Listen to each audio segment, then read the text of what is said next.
तो hello guys, आज जो है हम लोग करने वाले हैं आईआईटीएम का मैथ्स का वीक 9 का वन शॉट। ठीक है। तो वीक 9 जो पूरा का पूरा बेस्ड है इंटीग्रेशन के ऊपर। ठीक है।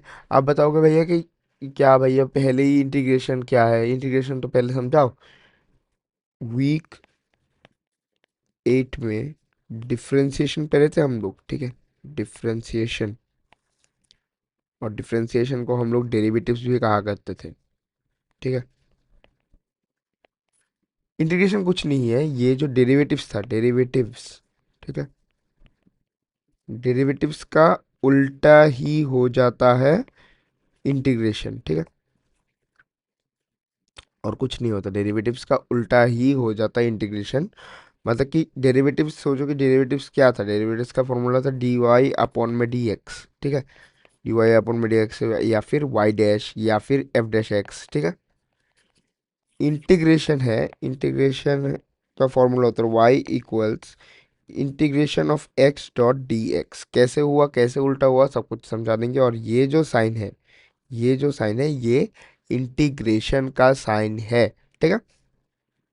यहाँ पे देख सकते हो डी वाई डी एक्स, और यहाँ पर ये वाला फॉर्मूला आपको याद में रखना पड़ेगा। अगर इंटीग्रेशन का क्वेश्चन आया तो ये वाला फॉर्मूला ही यूज होगा। कैसे क्या कुछ होता है मैं अभी अभी समझा दे रहा हूँ। जैसे कि अगर यहाँ पे देख सकते हो y equals d x upon में डी टी। ठीक है। मतलब कि change in x with respect to t.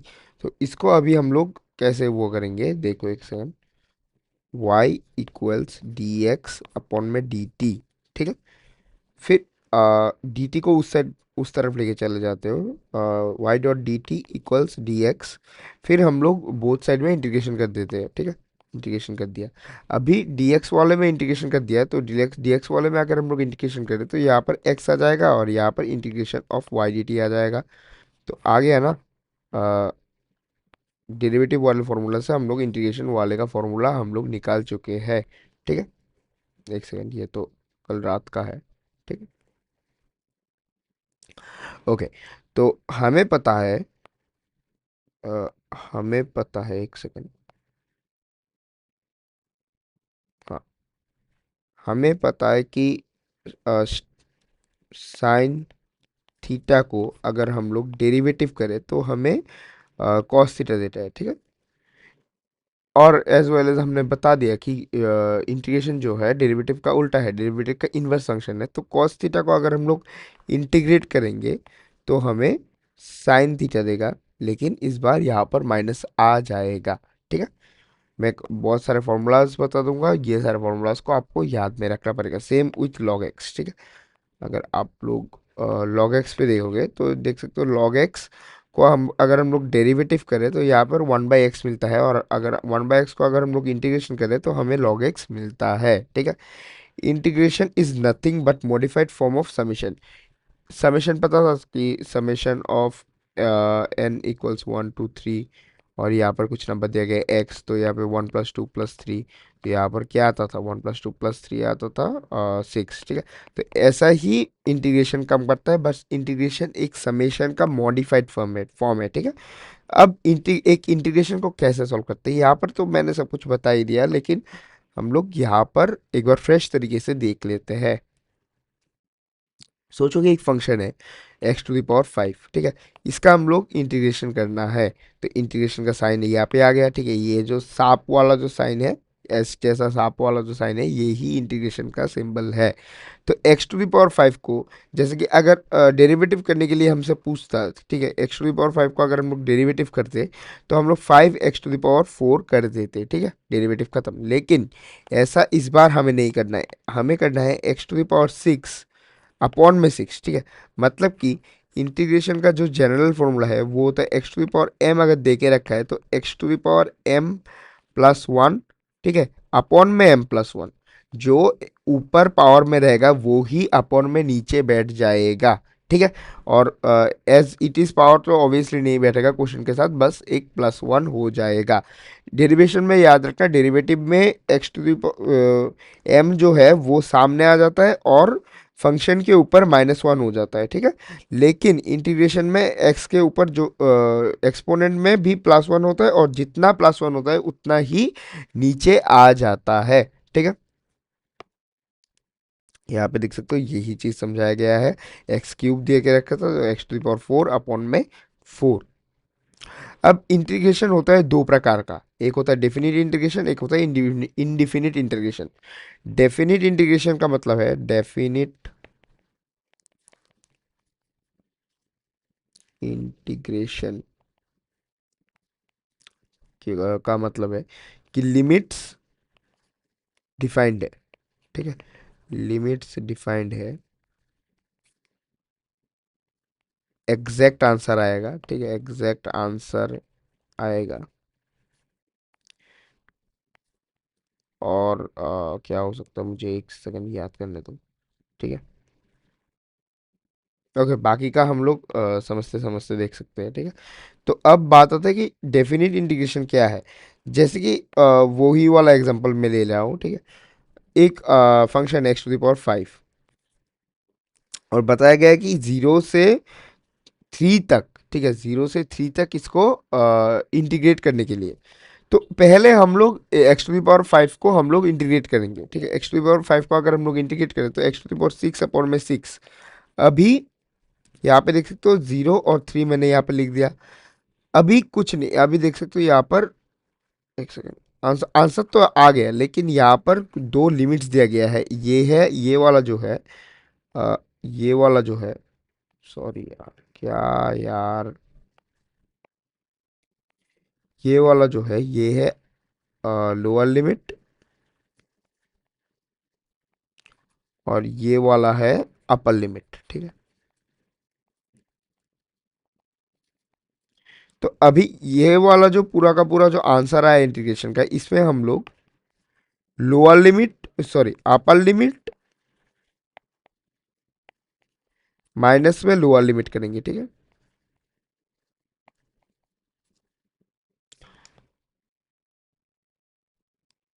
तो यहाँ पर अगर हम लोग देखें तो 3⁶ अपॉन में 6 माइनस, और 0⁶ अपॉन में 6, तो ये तो पूरा का पूरा 0 ही हो गया।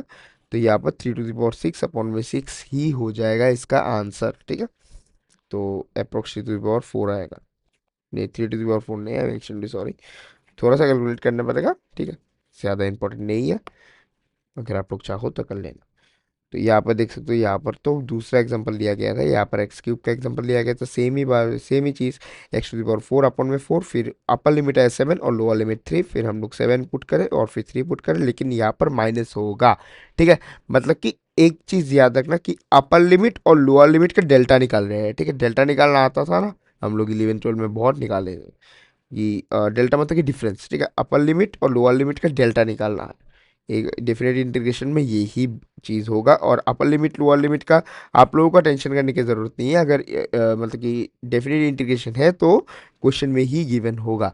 अगर देखो, अगर लिमिट्स नहीं है, अपर लिमिट और लोअर लिमिट नहीं है, लोअर लिमिट नहीं है, तो उस केस में ये हो जाएगा इनडेफिनिट इनडेफिनिट इंटीग्रेशन।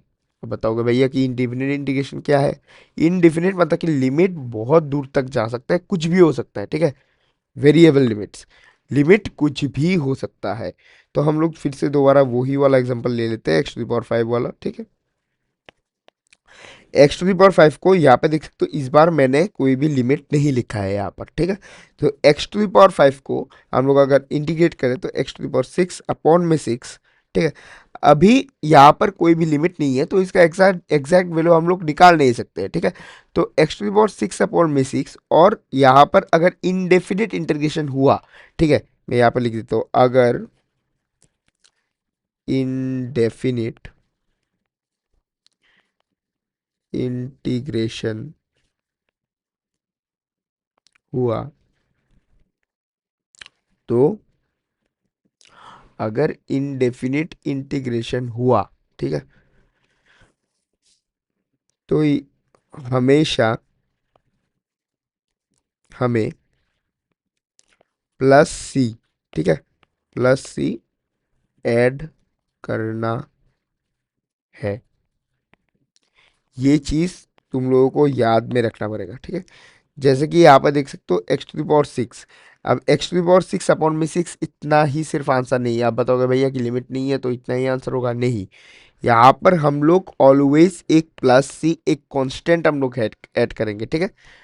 और कांस्टेंट का वैल्यू कुछ भी हो सकता है। अगर इस मतलब कि ये वाला क्वेश्चन का अगर लिमिट दिया जाए तो हम लोग इजीली कांस्टेंट का वैल्यू निकाल सकते हैं। अगर लिमिट ना दिया जाए तो कांस्टेंट प्लस सी के जैसा ही रहेगा, ठीक है। फिर यहाँ पे चलते हैं हम लोग कुछ फॉर्मूलाज की तरफ। हम लोगों को अगर 1 dx, ठीक है, 1 dx का अगर हम लोगों को यहाँ पर देख सकते हो, यहाँ पर जो भी ये है आप लोग ऑलरेडी समझ गए होंगे कि ये चीज़ जो है माइनस नहीं है, ये चीज़ पॉइंटर्स है, ठीक है। तो यहाँ पर सिर्फ dx का इंटीग्रेशन यहाँ पे x प्लस सी आता है। हर क्योंकि यहाँ पे लिमिट्स नहीं है तो इनडिफिनिट इंटीग्रेशन है सारे, तो हर एक के साथ हम लोगों को प्लस सी करना पड़ेगा, ठीक है। तो साइन एक्स के साथ साइन एक्स का इंटीग्रेशन होता है माइनस कॉस एक्स। हमें याद है कि साइन एक्स का डेरिवेटिव होता था, एक सेकंड, साइन एक्स का डेरिवेटिव होता था कॉस एक्स, ठीक है। और कॉस एक्स का डेरिवेटिव होता था माइनस साइन एक्स। लेकिन इंटीग्रेशन में साइन एक्स का इंटीग्रेशन हो जाएगा माइनस कॉस एक्स, ठीक है। और कॉस एक्स का इंटीग्रेशन हो जाएगा प्लस साइन एक्स, ठीक है, उल्टा हो जाता है साइन। और यहाँ पे देख सकते हो कि ए डी एक्स जो है मतलब ये कांस्टेंट, ए एक कांस्टेंट है, ठीक है। ए एक कांस्टेंट है। सोचो कि 2 dx या फिर 1 dx के बारे में हम लोग यहाँ पर ही पढ़ चुके हैं, और 1 को बस ए लेट कर दो, बात सेम ही है, ए एक्स प्लस सी आ जाता है। ए की जगह अगर 1 लिख दो तो यहाँ पर एक्स प्लस सी ही आ जाता है, जो हमने ऑलरेडी यहाँ पर देख चुके हैं, ठीक है।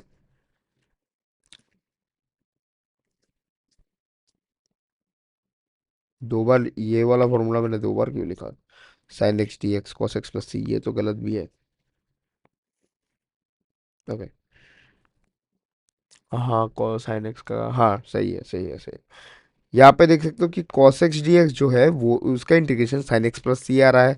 Sec square x d x जो है टेन एक्स प्लस सी आ रहा है, क्योंकि हमें याद है कि टेन एक्स का इंटीग्रेशन जो है उसका सेक स्क्वायर एक्स आता था, ठीक है। शायद से एक माइनस आता था, मुझे ध्यान नहीं है ज़्यादा। cos x square x d x का माइनस कॉट एक्स प्लस सी, सेक एक्स टेन एक्स का सेक एक्स प्लस सी, और cosec एक्स कॉट एक्स का माइनस cos एक्स प्लस सी।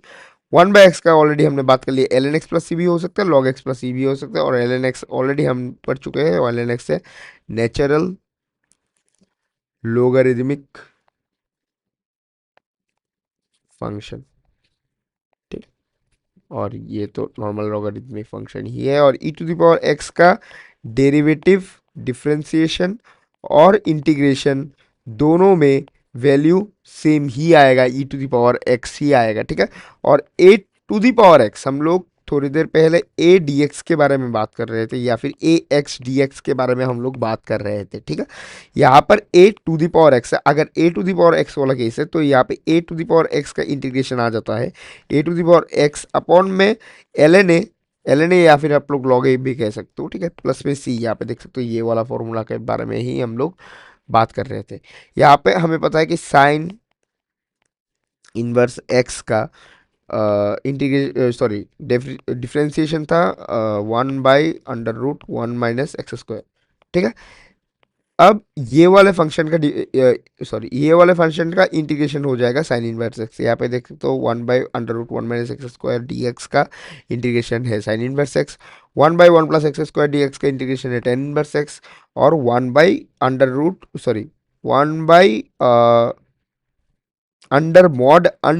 x² - 1 का इंटीग्रेशन है sec square sec inverse x plus सी।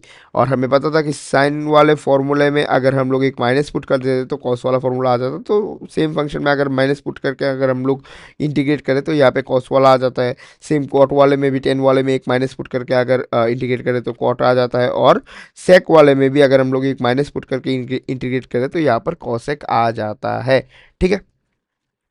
अब एलजब्रा of integral या फिर एलजब्रा of integration के बारे में हम लोग अगर बात करें, ये वाला एग्जांपल अगर हम लोग देखें x³ + 2x + 3, तो एक सेकेंड, x³ + 2x + 3, ठीक है। तो यहाँ पर देख सकते हो x cube plus 2x plus 3 dx, dx लगाना मत भूलना, ठीक है। अगर क्वेश्चन में dx नहीं लगाया गया है तो आप लोग dx लगा लो। क्वेश्चन में ऑलरेडी मुझे पता है कि dx लगाया हुआ होगा, ठीक है। तो इंटीग्रेशन है यहाँ पर एक्स क्यूब dx, ठीक है। हर एक अगर प्लस है तो मतलब कि हम लोग पॉलिनोमियल्स में भी पढ़े थे कि अगर प्लस और माइनस है तो हर एक अलग अलग टर्म बोल के हम लोग घोषित कर सकते हैं। तो हर एक टर्म में इंटीग्रेशन को सेपरेट कर दो, ठीक है। जैसे कि हम लोग डिफरेंशिएशन में करते थे, हर एक टर्म को हम लोग अलग अलग डिफरेंशिएट करते थे, ऐसे ही सेम इंटीग्रेशन में भी हम लोग करेंगे, हर एक टर्म को अलग अलग इंटीग्रेट कर दो। तो प्लस में इंटीग्रेशन ऑफ 2x dx और प्लस में 3 इंटीग्रेशन ऑफ डी एक्स। यहाँ पे देख सकते हो एक्स क्यूब डी एक्स, तो एक्स क्यूब का हो जाएगा x⁴ + 4। यहाँ पे 2x का हो जाएगा 2x² अपॉन में 2, ठीक है, क्योंकि ये ऊपर वाला ही नीचे आ जाता है। तो यहाँ पर ये दो और ये दो कट गया, और यहाँ पर 3x और नीचे 1 लिखना और ना निकला, दोनों का सेम ही बात है। तो यहाँ पे फाइनल आंसर x⁴ अपॉन में 4 2x², ठीक है। 2x² नहीं, सिर्फ x² होगा, प्लस में 3x और प्लस में c लगाना मत भूलना, मैं बार बार बता रहा हूँ, प्लस में c लगाना चाहिए, ठीक है। और सेम चीज़ जो है सब्ट्रैक्शन के साथ भी होगा। अब देख सकते हो कांस्टेंट मल्टीप्लिकेशन, अगर मैं यहाँ पे ही लिख देता हूँ, कांस्टेंट मल्टीप्लिकेशन में अगर सोचो कि 8x⁹ दिया गया है, ठीक है, 8x⁹ dx। अब यहाँ पर 8 मतलब कि हम लोग ऐसा नहीं करेंगे कि 8 का इंटीग्रेशन मल्टीप्लाई में x⁹ का इंटीग्रेशन, ये वाला चीज़ जो है, ये वाला चीज़ गलत है, ठीक है। हम लोग करेंगे क्या, हम लोग करेंगे ये वाला जो कांस्टेंट 8 है इसको बाहर ले आएंगे और x⁹ को हम लोग सिर्फ इंटीग्रेट करेंगे। तो यहाँ पे आ जाएगा 8 x⁻10 अपॉन में 10। अगर कुछ भी सिंप्लीफाई होता है तो हम लोग फर्दर इसको सिंप्लीफाई कर लेंगे, ठीक है। यहाँ पर यही चीज़ बताया गया है कि 7x⁻10 जो है वो हम लोग 7 बाहर निकालेंगे, और x⁻10 का इंटीग्रेशन इसका हम लोग फर्दर तो इंटीग्रेट नहीं करेंगे, यहाँ पर एक ब्रैकेट्स होगा, ठीक है। थोड़ा सा एक एरर है नोट्स में, तो यहाँ पर मैं ब्रैकेट दे देता हूँ। तो x⁻11 अपॉन में 11, यहाँ पर ये वाला ही आंसर आ जाता है। मल्टीप्लिकेशन और डिवीजन रूल, जैसे कि हम लोग डिफरेंशिएशन में यू वी रूल से करते थे या फिर u अपॉन वी रूल से करते थे। मल्टीप्लिकेशन वाला रूल ऐसा था और डिवीजन वाला रूल ऐसा था। यहाँ पर लियाटे रूल यूज़ होता है, ठीक है। हम लोग थोड़ी देर बाद में पढ़ेंगे कि लियाटे का फुल फॉर्म क्या होता है, लियाटे रूल क्या होता है। और लियाटे रूल जो है इंटीग्रेशन बाय पार्ट्स में आया था, ठीक है। जो लोग ऑलरेडी क्लास 12th में मैथ्स बैकग्राउंड से थे उन लोगों को तो पता है कि लियाटे रूल क्या होता है। लियाटे रूल को बहुत लोग जो है आइलेट रूल भी कहते हैं, ठीक है। लेकिन दोनों सेम ही बात है, बस एक लॉगरिदम और इन्वर्सिगो का पोजीशन चेंज होता है, ठीक है। जो लोग 12th में इंटीग्रेशन पढ़ चुके हैं उन लोगों को तो बहुत इजी लगेगा, और मैं बता देता हूँ जितना तुम लोगों ने सीबीएसई 12th में भी पढ़ा था ना उतना भी नहीं है, उतना भी नहीं है। बहुत ही इजी इजी सा, बहुत ही सिंपल सिंपल सा क्वेश्चन आता है। यहाँ पर लेवल बहुत ही कम है, ठीक है। आप लोग मतलब as compare to CBSE 12th मैं इसका बात कर रहा हूँ, ऐसे तो लेवल है, लेकिन as compare to CBSE 12th जो लोग जेई का प्रिपरेशन कर रहे थे उन लोग तो बहुत ही हार्ड हार्ड इंटीग्रेशन डिफ्रेंसिएशन ये सब लोग कर रहे थे, ये सब कुछ कर रहे थे। लेकिन हाँ यहाँ पर इतना हार्ड नहीं है, ये बात मैं आप लोगों को कह देता हूँ, और ये बात एक मैं सुकून का बात कहता हूँ नॉन मैथ्स वालों के लिए, ठीक है, नॉन मैथ्स बैकग्राउंड वालों के लिए। ओके, तो यहाँ पर देख सकते हो चेन रूल यहाँ पे कैसे वर्क होगा। तो यहाँ पे cos 2x dx का हम लोग इंटीग्रेशन करेंगे। अगर cos 2x dx का अगर हम लोग इंटीग्रेशन करें, यहाँ पे देख सकते हो 2x एक फंक्शन है और cos 2x एक दूसरा फंक्शन है। तो हम लोग मतलब कि जैसे कि अगर cos 2x का अगर हम लोग डेरिवेटिव करते हैं तो यहाँ पे क्या आता, cos का आता -sin 2x, और 2x का आ जाता 2, ठीक है। तो यहाँ पे देख सकते हो एक चेन अप्लाई हो रहा है, एक चेन रूल अप्लाई हो रहा है। तो यहाँ पर चेन रूल कैसे अप्लाई होगा, यहाँ पे इस वाले फंक्शन को हम लोग कैसे इंटीग्रेट करेंगे। तो यहाँ पे देख सकते हो cos 2x है, तो cos 2x का इंटीग्रेशन क्या हो जाएगा, cos 2x को अगर हम लोग cos x का इंटीग्रेशन नहीं पकड़ते तो cos x का इंटीग्रेशन हो जाता है sin x, ठीक है। तो sin x sin 2x हो जाएगा, और 2x का हम लोग डिफ्रेंशिएशन करेंगे, ठीक है।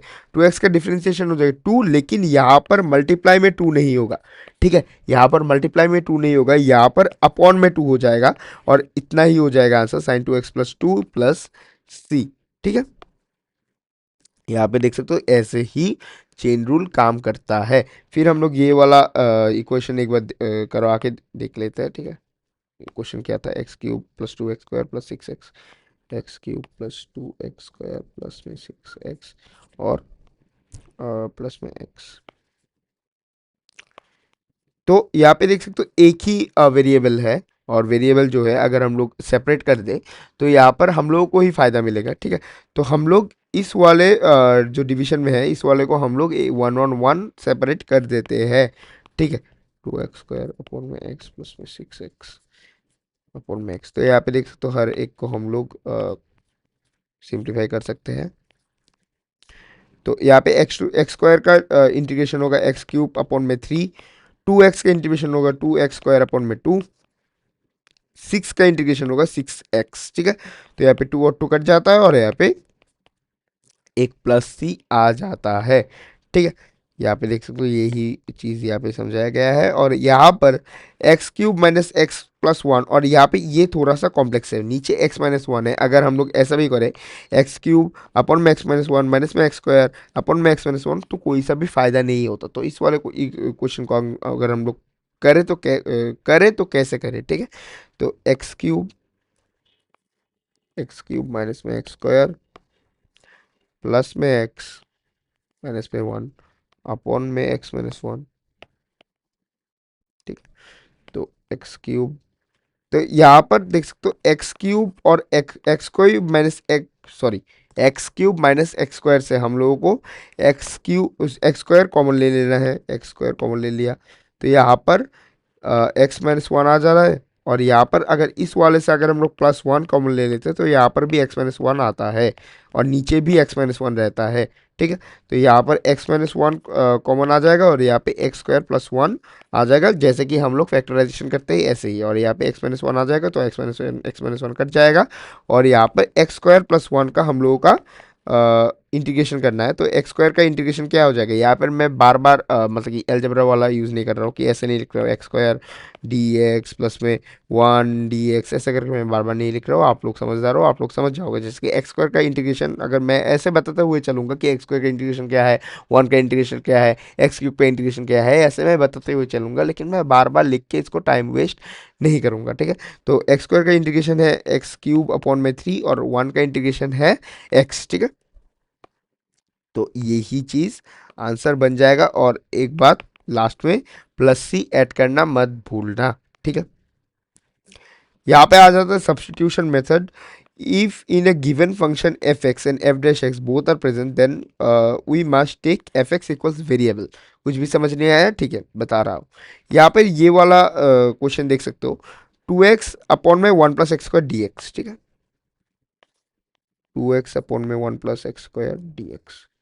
यहाँ पे बताओगे भैया कि यहाँ पे आप लोग तो आइलेट रूल बताए ही नहीं हो। आपने बताया था कि मल्टीप्लिकेशन और डिवीजन में आइलेट रूल या फिर लियाटे रूल लगेगा। तो भैया हम लोग इसको कैसे करें, भैया आप तो ना पर आके क्वेश्चन दे रहे हो। देखो यहाँ पे हम लोग यूज़ करेंगे, लियाटे रूल यूज़ नहीं करेंगे यहाँ पर यूज़ करेंगे सब्स्टिट्यूशन मेथड।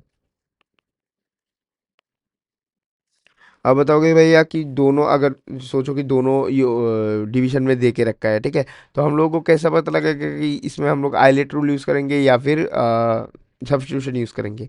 तो यहाँ पे देख सकते हो 1 प्लस एक्स स्क्वायर, मैं पहले बताने से पहले यहाँ पे मैं आपसे पूछता हूँ कि 1 प्लस एक्स स्क्वायर का डेरिवेटिव क्या था, ठीक है। 1 प्लस एक्स स्क्वायर का डेरिवेटिव क्या था, 1 प्लस एक्स स्क्वायर का डेरिवेटिव था 2x, ठीक है, याद है। तो देख सकते हो 2x जो है वो ऊपर है, और 1 प्लस एक्स स्क्वायर जो है नीचे है। मतलब कि अगर अगर ऐसा फंक्शन देखने के लिए मिले कि जिसमें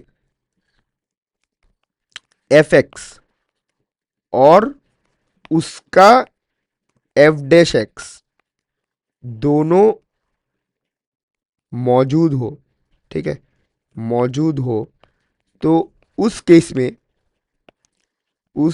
में एफ एक्स को हम लोग एक वेरिएबल से लेट करेंगे, ठीक है, वेरिएबल से लेट करेंगे, ठीक है। और मोस्ट ऑफ द केसेस में वेरिएबल जो है वो टी ही हो जाता है, ठीक है। यहाँ पे देख सकते हो 2x अपॉन में 1 + x² और अगर हम लोग ये वाला मतलब क्वेश्चन करें 2x अपॉन में 1 + x² dx, तो यहाँ पर 1 + x² जो है t के बराबर होता है और यहाँ पे 2x जो है एक सेकेंड 2x जो है dt अपॉन में dx होता है, ठीक है। विथ रेस्पेक्ट टू एक्स हमने टी को डिफ्रेंशिएट किया। तो यहाँ पर हम लोग टी और D T by D x जो है उन दोनों को अगर हम लोग सब्सटीट्यूट कर दे इस वाले फंक्शन में, तो यहाँ पे देख सकते हो 2x की जगह हम लोग टी पुट कर देंगे और डी टी अपॉन में डी एक्स की जगह हम लोग सॉरी 1 + x² की जगह हम लोग डी टी अपॉन में डी एक्स पुट कर देंगे, ठीक है। डी टी अपॉन में डी एक्स, एक second, sorry sorry sorry sorry, ऊपर आएगा क्योंकि ऊपर तो 2x है ना, तो ऊपर आएगा डी टी अपॉन में डी एक्स और नीचे आएगा टी और इधर आएगा डी एक्स, ठीक है। अब t को हम लोग अलग कर लेते हैं, डी टी अपॉन में डी एक्स और t टी नहीं सॉरी 1/t, क्या हो गया यार सुबह सुबह। और यहाँ पे देख सकते हो डी एक्स कट जाता है तो यहाँ पर 1/t.dt, ठीक है। तो इतना तो सही आ गया। अब 1/t सोचो कि 1/x, 1/x का इंटीग्रेशन क्या था, log x, तो है सही 1/t, 1/t का इंटीग्रेशन क्या होगा, log t, log t dt, नहीं लॉग टी दोबारा डी टी नहीं आएगा, लॉग टी आएगा सिर्फ। अब हमको टी का वैल्यू जो है वो दोबारा सब्स्टिट्यूट करना है। टी का वैल्यू देख सकते हो यहाँ पर 1 + x² है, तो यहाँ पे लॉग 1 + x² आ जाएगा इसका पूरा का पूरा आंसर, ठीक है। सब्स्टिट्यूशन से बहुत ही ज़्यादा जल्दी इजीली हो जाता है क्वेश्चंस, ठीक है। यहाँ पे देख सकते हो एक दूसरा क्वेश्चन है, मैं ये वाला क्वेश्चन करवा देता हूँ, नीचे एक क्वेश्चन रहना चाहिए तो ओके, नीचे ये वाला क्वेश्चन भी मैं करवा दूंगा। फिर लिया आइलेट रूल आ जाएगा, आइलेट रूल, और ज़्यादा नहीं है, ठीक है। दो क्वेश्चंस है, उन दोनों क्वेश्चंस करवाने के बाद जो है थ्योरी थ्योरी वाला पार्ट ही है, थोड़ा सा हम लोग और शायद से एक क्वेश्चन करेंगे, और क्योंकि क्वेश्चन करने में ही ज़्यादा टाइम जाता है, थ्योरी बनाने में तो क्या ही ज़्यादा टाइम जाता है, ठीक है। तो यहाँ पे देख सकते हो ये वाला क्वेश्चन को अगर हम लोग करें तो ये मैंने लिख के तो ऑलरेडी ले आया है, अगर मैं हो सके तो यहाँ से भी पढ़ा सकता था, लेकिन यहाँ से अगर पढ़ाऊँ तो मैथ जो है वो करने की चीज़ है। अगर मैं यहाँ से पढ़ाना चालू कर दूँ तो आप लोगों के भेजे में कुछ भी नहीं घुसेगा। अगर आप लोगों की जगह मैं होता तो मेरे भेजे में भी कुछ भी नहीं घुसता, ठीक है। तो इसलिए मैथ्स को करा के करना ज़्यादा इंपॉर्टेंट है। तो 1/x और नीचे आ जाएगा log x + 1, log x + 1 upon में dx, ठीक है। तो यहाँ पर देख सकते हो कि यहाँ पे मतलब कि अगर आप लोग शुरुआत में कर रहे हो तो आप लोगों को मतलब कि दिखेगा नहीं कि कौन सा डेरिवेटिव है और कौन सा उसका मतलब कि फंक्शन है, ठीक है। यहाँ पे देख सकते हो log x + 1, तो हम लोग log x + 1 को हम लोग अगर डेरिवेटिव कर ले, सॉरी टी से अगर हम लोग लेट कर ले, तो यहाँ पे देख सकते हो log x का डेरिवेटिव क्या है, 1/x, और 1 का डेरिवेटिव तो कुछ नहीं, और डी टी का डेरिवेटिव क्या है, डी टी का डेरिवेटिव होगा डी टी अपॉन में डी एक्स। अब बताओगे भैया कि यहाँ 1/x कहाँ है, देख सकते हो यहाँ पर है 1/x, ठीक है। यहाँ पर है फंक्शन और यहाँ और ये वाला है उसका डेरिवेटिव, ठीक है, समझ में आया। तो 1/x की जगह हम लोग डी टी अपॉन में डी एक्स पुट करेंगे और log x + 1 की जगह हम लोग t पुट करेंगे, जैसे कि log x + 1 तो नीचे अपन में था, तो यहाँ पे हम लोग 1/t पुट करें और यहाँ पर dx आ जाएगा, तो dx से दोबारा मतलब कि कट गया और यहाँ पे सेम ही 1/t dt, और आंसर सेम ही आ जाएगा, बस मतलब कि log t आ जाएगा, और t का वैल्यू अगर हम लोग सब्सटीट्यूट कर दे तो t का वैल्यू था 1 + x² आई गेस, एक सेकेंड, हाँ, t का वैल्यू था 1 + x², तो यहाँ पर log 1 नहीं होगा, 1 + x² तो उस वाले का था, ओके, log x + 1 था, तो यहाँ पे log x + 1 हो जाएगा इसका करेक्ट आंसर, ठीक है। यहाँ पे प्लस सी भी एक आ जाएगा, प्लस सी लगाना मत भूलना, मैं ही भूल जाता हूँ, आप लोग मत भूलना, ठीक है। यहाँ पर फिर ये वाला क्वेश्चन हम लोग करेंगे, ठीक है। यहाँ पर एफ एक्स दे के रखा है, मैं पहले गिवन लिख लेता हूँ, ठीक है। एफ एक्स दे के रखा है, एफ एक्स क्या दिया, x³ - x² + 1, x³ - x² + में 1, यहाँ पे देख सकते हो बताया गया है कि यहाँ पर जो है वो स्मॉल लेटर का एफ दिया गया है, और बताया कि कैप्स एफ मतलब कि कैपिटल लेटर का एफ जो है एंटी डेरिवेटिव ऑफ एफ है, मतलब कि स्मॉल लेटर एफ है, मतलब कि इसका एंटी डेरिवेटिव जो है वो एफ है, ये वाला एफ है, ठीक है। और ये वाला एफ जो है उसका मतलब कि मेन फंक्शन है। तो यहाँ पर हमको साफ साफ समझ में आ रहा है कि ये वाला एफ जो है मतलब कि ये वाला एफ का इंटीग्रेशन है, ठीक है। एंटी डेरिवेटिव ऑलरेडी हमने शुरुआत में ही पढ़ चुके थे कि एंटी डेरिवेटिव होता है इंटीग्रेशन। और यहाँ पर F2 भी देके रखे, मतलब कि इंटीग्रेशन, जो भी इंटीग्रेशन आएगा उसको अगर हम लोग x की जगह हम लोग 2 पुट कर दें तो ये वाला वैल्यू आएगा। तो इंटीग्रेशन क्या है, मतलब कि मोटा मोटा हमसे पूछ रहा है कि इंटीग्रेशन वाला चीज़ क्या है, ठीक है। मतलब कि इस वाले फंक्शन का हमें इंटीग्रेशन निकालने के लिए पूछ रहा है। तो यहाँ पर इसको करके यहाँ पे dx कर देते हैं, और एक्स क्यूब का इंटीग्रेशन आ जाता है x to the power 4 upon में 4, ठीक है। और एक्स स्क्वायर का इंटीग्रेशन आ जाता है एक्स क्यूब अपॉन में 3, और प्लस 1 का तो ऑब्वियसली वो एक्स ही आ जाता है, यहाँ पर प्लस सी आ जाता है। हमें ये जो चीज़ है ये हमें एफ एक्स मिल गया है। हमें F2 का वैल्यू दे के रखा था 6। अभी F2 और इन वाले को हर एक में हर एक एक्स में 2 पुट करके हम लोग मतलब कि इक्वेट करेंगे 6 से। क्यों करेंगे, क्योंकि हमें सी का वैल्यू चाहिए, ठीक है। हमें सी का वैल्यू चाहिए, तो 6 टू द पावर 4 अपॉन में 4, 6 क्यूब अपॉन में क्यूब, और 6 प्लस में सी, ठीक है। सॉरी यहाँ पर तो 2 आएगा ना, यहाँ पर तो F2 है, वैल्यू ही तो 6 है, लेकिन हमें तो x की जगह 2 पुट करना पड़ेगा। I am actually sorry. 2 to the power 4 upon में 4, और 2 क्यूब अपॉन में 3, और 2 प्लस में सी, और यहाँ पर 6 आ जाता है, ठीक है। तो 2 टू द पावर 4 आ जाता है, कितना आता है, 2 टू द पावर 4 16 आ जाता है, ठीक है। 16 अपॉन में 4 जो कि लमसम काट पीट के 4 ही आ जाता है, और 2 क्यूब आ जाता है 8/3, और यहाँ पे +2 प्लस में सी, ठीक है। और यहाँ पे 6 ही आ जाता है। और यहाँ पे देख सकते हो, यहाँ पर भी 6 है, वहाँ पर भी 6 है, तो यहाँ पर 6 कट जाएगा, और सी का वैल्यू आ जाएगा 8 अपॉन में 3, ठीक है। तो हमें सी का वैल्यू मिल गया। अभी कुछ मत करो यहाँ पे, मतलब कि इस जगह पे जो सी है यहाँ पर सी का वैल्यू सब्स्टिट्यूट कर दो। तो यहाँ पर हम लोग इतना हम लोग पहले लिख लेते हैं, x to the power 4 upon में 4 माइनस एक्स क्यूब अपॉन में 3 प्लस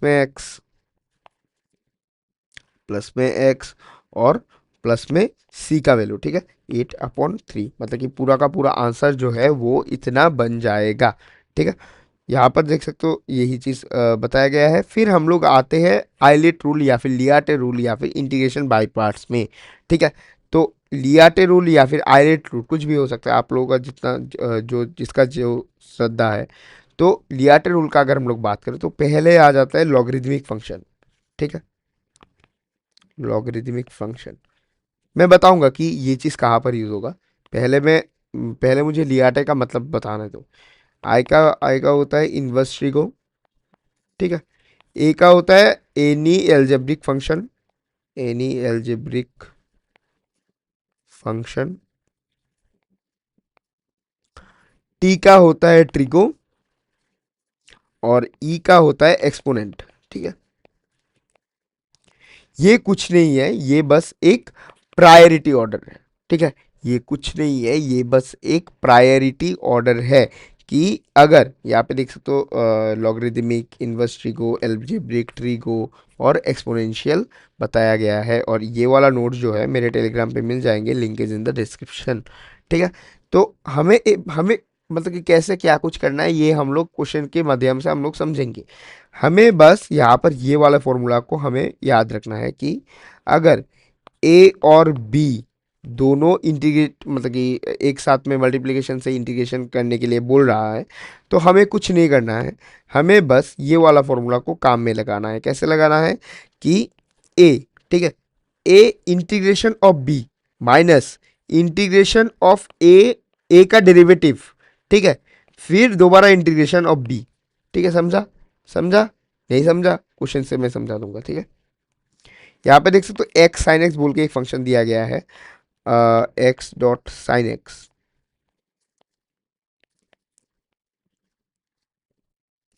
तो यहाँ पर एक्स साइन एक्स का अगर बात किया जा रहा है तो एक्स जो है वो एक एल्जेब्रिक फंक्शन है, ठीक है, एल्जेब्रिक फंक्शन है। और साइन एक्स जो है वो एक ट्रिगोनोमेट्रिक फंक्शन है, ट्रिगो वाला फंक्शन है। तो अगर हम लोग आइलेट रूल ही लगा दे, आइलेट और लियाटे एक ही बात होता है, बस एक प्रायोरिटी का डिफरेंस होता है। तो यहाँ पे देख सकते हो एल्जेब्रिक, एल्जेब्रिक जो है वो पहले है ट्रिगो से, ठीक है। तो एल्जेब्रिक को ज़्यादा प्रायोरिटी दिया जाएगा, मतलब कि एल्जेब्रिक हो गया ए और इधर ट्रिगो हो गया बी, ठीक है। बस हम लोग अभी कुछ नहीं, ये वाला जो फॉर्मूला था इसके मतलब कि इसको रेफरेंस में रख के हम लोग बाकी क्या करेंगे। तो यहाँ पे x जो है, x पहले x की तरह ही बैठ जाएगा, फिर integration of sine x minus में इंटीग्रेशन ऑफ x डैश, और यहाँ पर इंटीग्रेशन ऑफ साइन एक्स दोबारा आ जाएगा, ठीक है।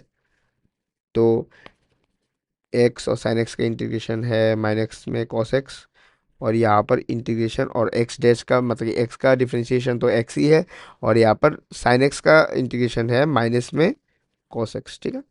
और यहाँ पर माइनस कॉस एक्स का इंटीग्रेशन होगा माइनस में साइन एक्स, तो यहाँ पर ऑल ओवर आ जाएगा माइनस कॉस एक्स प्लस में साइन एक्स, ठीक है।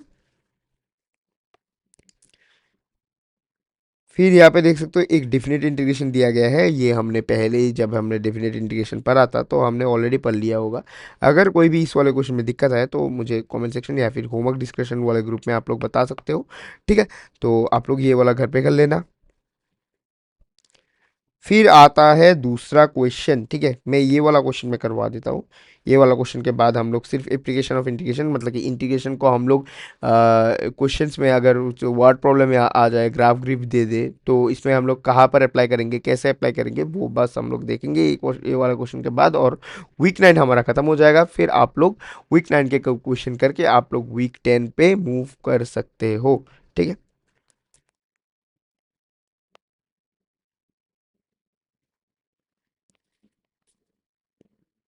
यहाँ पर मैं पहले क्वेश्चन को कॉपी कर लेता हूँ, x3 माइनस एक्स 0 x1